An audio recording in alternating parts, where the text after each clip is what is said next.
Hi, my name is Kelly Redmon, and I'm a therapist and owner of Seven Seas Counseling, which is a fully online counseling practice.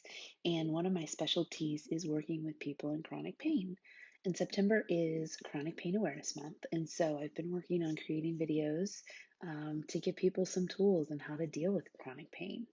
And so today I wanted to talk about our brain and why our brain does the things that it does and what we can kind of do about that.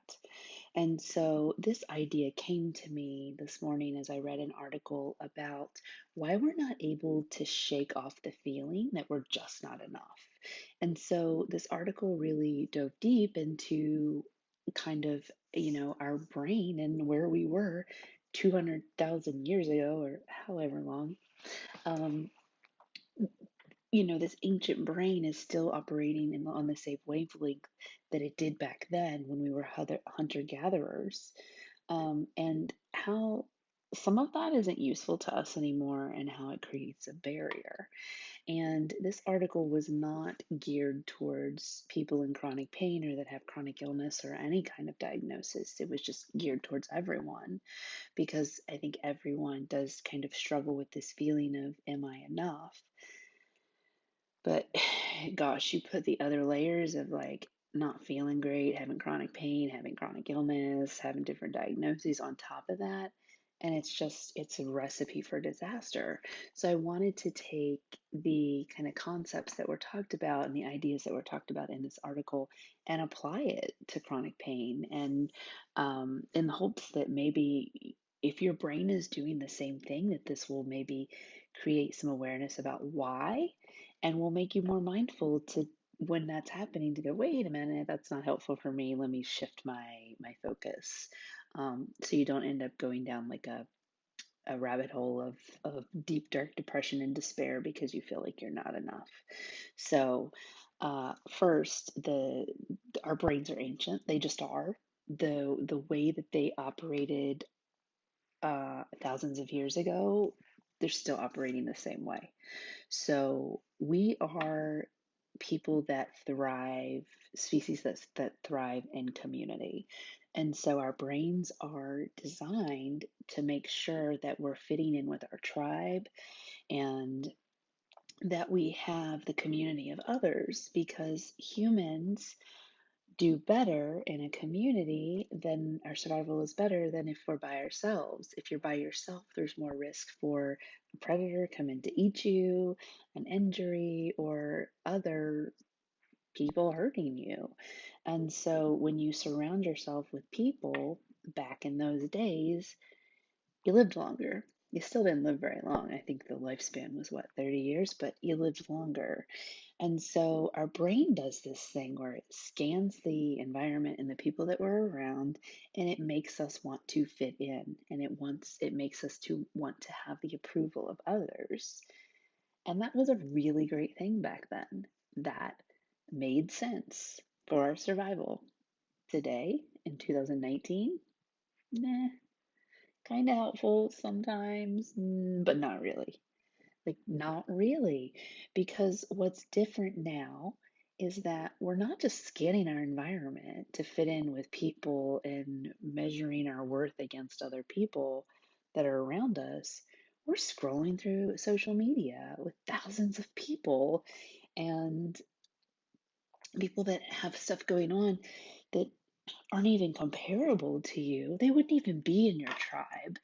um, that's what we're comparing ourselves to. So it can feel a lot like as you're scrolling through all these filtered pictures and all this and that, like, I don't look like that. I don't feel like that. I can't do that. And when you have chronic pain, you are changed so significantly from maybe the person that you were or things that you used to be able to do that sometimes that's your benchmark. And so when your benchmark is up here and your capacity is here, a lot of shame can fill up this void here. And so it drives us to think about the ways that I'm not good enough and I'm not worthy. And any feeling that's coming from shame, that's driven by shame, I wouldn't trust it because shame is one of those dirty emotions that it's an icky feeling. Um, Brene Brown has done a ton on shame. Google her, watch her vulnerability TED Talk, read her books. She's phenomenal. But we're not talking about shame here. We're talking about worthiness and feeling like you're enough. And what I constantly hear people say to me, as a friend, as a daughter, as a therapist, people just feel like they're not good enough. They're not good enough. And it, it breaks my heart because these benchmarks that are being used through other people or ideas of I should be doing this and I should be doing that, it's not even applicable to your situation. And we forget that because our brains are doing their job and it's not helping us. And so I wanted to share this because this thing that the brain does of constantly seeking approval from other people and being like other people is holding us back from being our true authentic self. It's holding you back from accepting things as they are and living your best life. Um, and our confidence in there is completely crushed.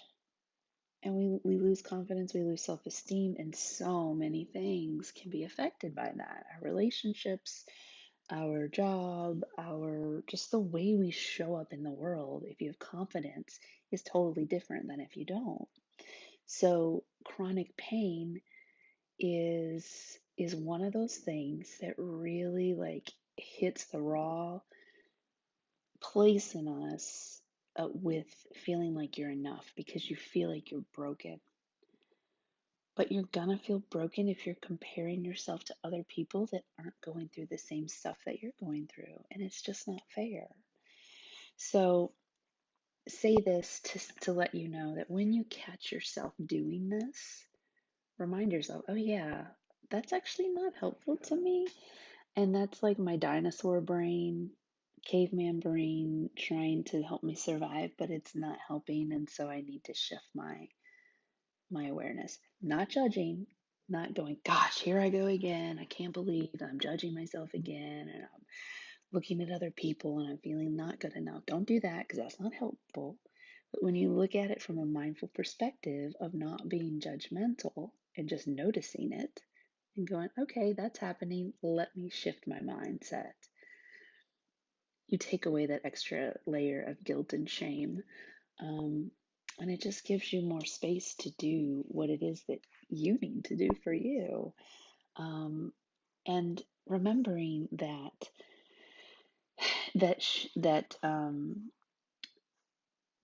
the way that the mind works, this ancient mind works, is not useful today.